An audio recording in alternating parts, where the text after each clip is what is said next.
Alright folks, today we are making Filipino chicken in adobo. So stay tuned.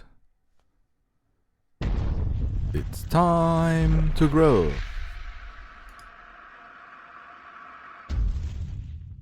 Let's get started with chopping up the veggies. You will need for the whole cooking process 6 cloves of garlic.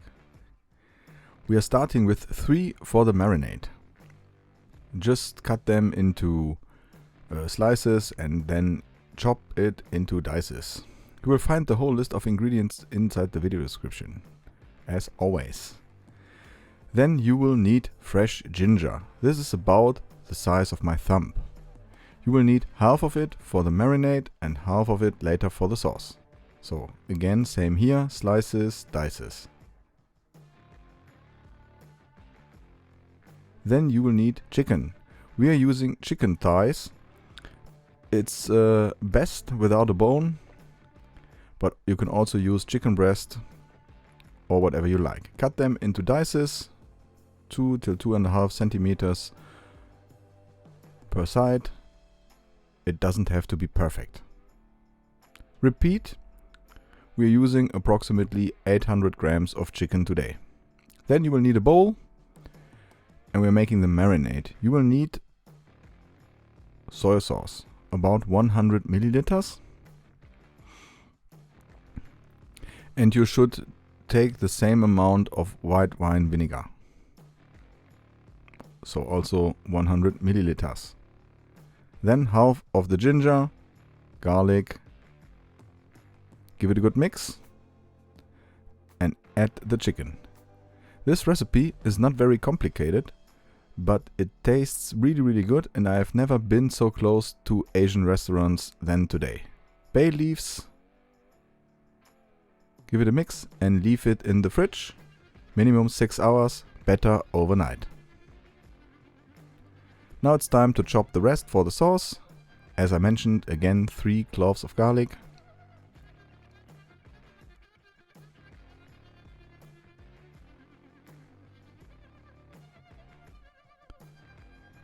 It's a little bit hypnotizing.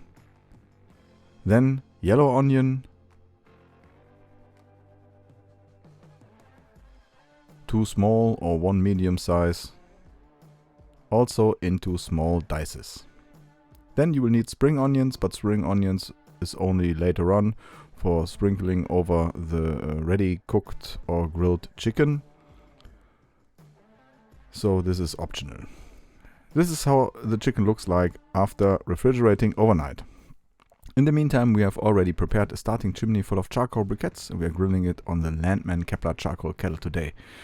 So heat up the grill grates and start with the cast iron pan.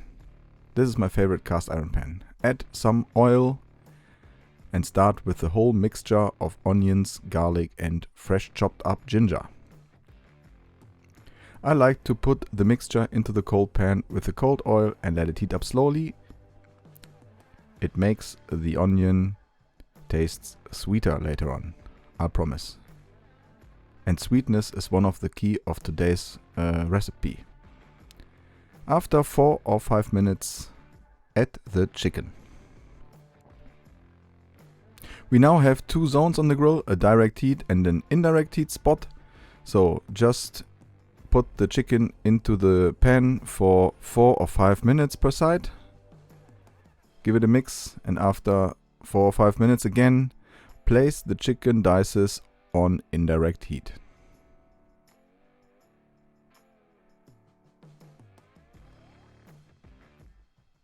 You will have a little bit of the marinade now inside the pan, and we will now add back the rest of the marinade. So don't throw this away, to the sauce. Then some recipes say you could add water. I've never added anything boring like water, so I decided to take a bottle of dark beer. Then you will need brown sugar,